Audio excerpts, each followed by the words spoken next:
Halo teman-teman, nama saya Reinhard Joel dari Universitas Ciputra Makassar. Saya adalah mahasiswa jurusan Digital Business Management dan pada presentasi kali ini saya akan menjadi pemandu kalian.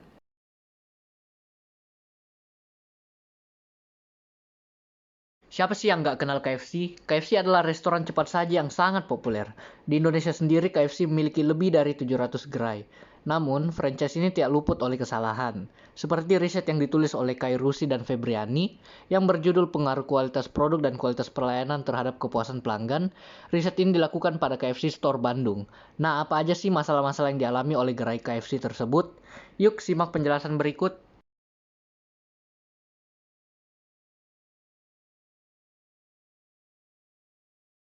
Nah, pernah nggak sih kalian masuk ke KFC memiliki harapan yang tinggi untuk ayam yang juicy dan enak, tapi Anda disambut oleh pegawai yang kurang bersahabat dan jutek? Harapan Anda yang turun karena customer service yang buruk pun naik lagi saat Anda memesan ayam original khas KFC. Ayam yang juicy dan lembut terlintas di benak kalian. Namun apa daya, segala harapan sirna saat gigitan pertama. Gigitan yang seharusnya memuaskan segala keinginan Anda tiba-tiba sirna begitu saja. Ayam yang dry dan lembek tentu saja sangat mengganggu pengalaman Anda. Apakah Kolonel Sanders akan bangga? Tentu saja tidak. Harapan semakin gelap saat kalian menyadari bahwa ayam OR yang kalian pesan ternyata satu bucket. Mau minta refund juga tidak enak, akhirnya kalian hanya bisa marah-marah sendiri dan merasa kecewa. Jadi apa solusi yang sebaiknya dilakukan? Nah, pertama-tama KFC Store Bandung harus memperbaiki ekspektasi customer akan ayam OR yang dimiliki. Nah, hal ini dapat dilakukan melalui SOP yang jelas dan sistem real-time alert yang dapat menginfokan kepada karyawan mengenai durasi ayam yang telah berada di food warmer.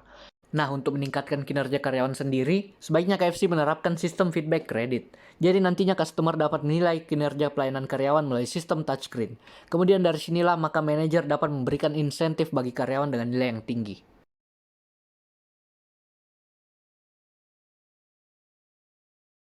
Masuk ke perusahaan berikutnya ini ada masalah di rantai pasokan, seperti yang ditulis oleh Lepe Karuntu, yang berjudul Analisis Manajemen Rantai Pasokan Industri Rumahan Tahu di Kelurahan Bahu Manado. Penelitian ini dilakukan di salah satu pabrik tahu Kelurahan Bahu Manado. Jadi kelangkaan bahan baku kacang kedelai membuat harga produksi tahu meroket tinggi. Alhasil harga yang beredar di pasar pun sangat tinggi. Tentu saja hal ini akan sangat menyulitkan bagi para pengecer dan masyarakat setempat, sehingga masyarakat memilih untuk mencari substitusi dari produk tahu yang sangat mahal. Akibatnya, penjualan pun menurun. Nah, kira-kira apa aja nih yang bisa dilakukan perusahaan agar harga menurun?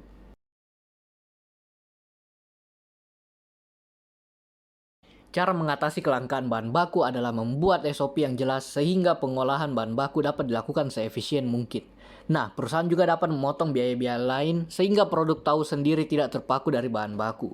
Contohnya perusahaan dapat menggunakan tenaga mesin yang cost efficient dan solar panel untuk biaya listrik, sehingga harga tahu dapat setidaknya berkurang.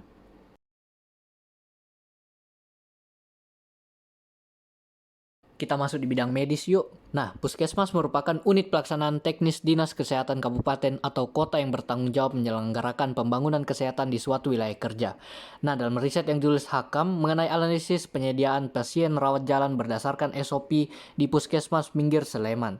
Ternyata rekaman medis disimpan secara berantakan dan penyediaan berkas sangat lama untuk disediakan. Hal ini disebabkan oleh SOP yang tidak jelas, rak penyimpanan rekam medis yang tidak jelas, dan kurangnya SDM. Tentu saja ini akan sangat mengganggu pada customer yang ingin mendapatkan healthcare dengan segera. Nah, sebaiknya Puskesmas Minggir membuat SOP yang terstruktur dan jelas, sehingga setiap karyawan mengerti akan deadline serta tata cara penyediaan rekaman medis. Kemudian Puskesmas juga dapat menggunakan sistem database, yang dapat menyimpan seluruh data-data pasien secara digital. Hal ini tentu saja dapat meningkatkan kinerja perawat karena perawat dapat mengakses data pasien dengan cepat, tepat, dan on schedule.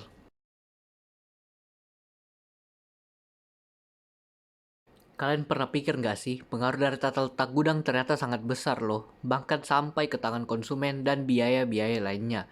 Nah, dalam riset yang ditulis Kamerawati dan Handoyono mengenai perencanaan ulang tata letak fasilitas gudang bahan baku dengan metode systematic layout planning, PT Inka Multisolusi memiliki sistem tata letak penyimpanan yang sangat tidak efektif.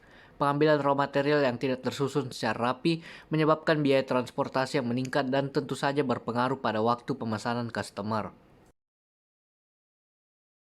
Tata letak gudang yang sangat tidak efektif menyebabkan barang-barang untuk tidak dikategorikan sesuai jenis dan spesifikasi masing-masing. Dan banyak juga alat angkut yang berjauhan satu dengan yang lain. Akibatnya untuk pengambilan material tertentu harus memakan waktu yang ekstra. Nah, kembali lagi ke SOP dan real-time alert. Kedua hal ini sangat penting untuk diperhatikan oleh perusahaan. Karena SOP yang jelas tentu saja akan memberikan arahan kepada karyawan untuk penataan material, dan real-time alert akan sangat berguna bagi GPS tracking alat angkut yang berada terlalu jauh dari satu dengan yang lain.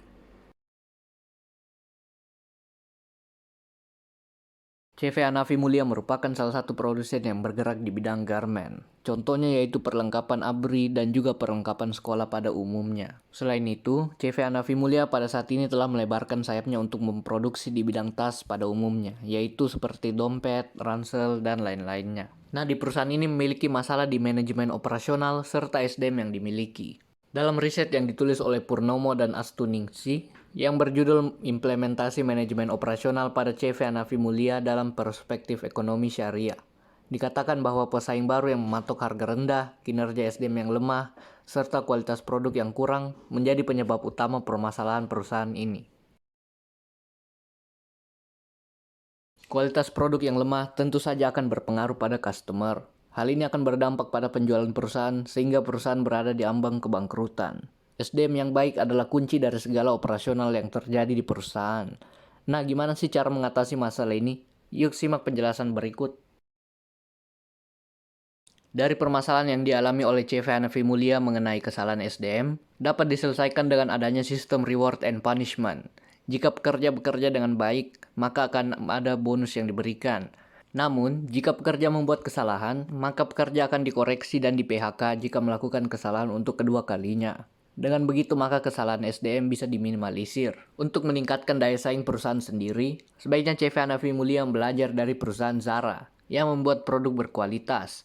Perusahaan tersebut memiliki sistem operasional yang hampir sempurna, di mana desainer produk melakukan fast design, teknik mesin yang dapat diandalkan, dan final check sehingga produk yang sampai di customer sangat memuaskan.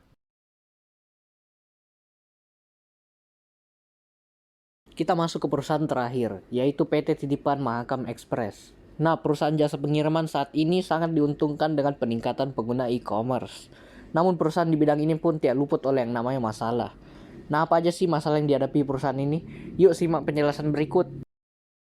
Tenaga kerja sedikit mengakibatkan proses operasional yang terhambat. Banyak juga produk yang tidak double wrap serta SOP yang tidak jelas sehingga banyak pengiriman yang mengalami kerusakan. Tentu saja ini akan sangat berpengaruh pada reputasi perusahaan. Nah, apa aja sih solusi yang bisa dilakukan? Nah, solusi yang bisa dilakukan adalah sebaiknya perusahaan memperbarui SOP yang jelas, sehingga standar pengiriman jelas dan kualitas dapat terjaga dengan baik. Contohnya seperti penyediaan bubble wrap, driver safety test, dan membuka lowongan kerja baru atau memakai tenaga mesin dalam pengorganisasian barang. Nah, teman-teman, kita sudah berada di penghujung acara. Jadi tadi pertama kita sudah membahas mengenai KFC Store dan permasalahannya yaitu produk ayam yang lembek. Nah, solusinya yaitu SOP yang jelas dan sistem real-time alert. Kemudian yang kedua yaitu pabrik tahu Kelurahan Bahu Manado. Dengan permasalahan mengenai bahan baku yang meroket tinggi, tadi kita sudah mendapat solusi yaitu cost cutting di bidang operasional lainnya, seperti listrik dan tenaga kerja. Yang ketiga yaitu Puskesmas Minggir Sleman, dengan masalah penyediaan berkas rekam medis yang sangat lama. Solusinya yaitu digitalisasi dan SOP penyediaan berkas. Yang keempat ada perusahaan PT Inka Multisolusi yang bergerak di bidang manufaktur. Tadi dibahas permasalahannya yaitu tata letak gudang yang sangat tidak efektif dan alat pengangkut barang sehingga orderan customer pun lama untuk dipenuhi dan biaya operasional meningkat.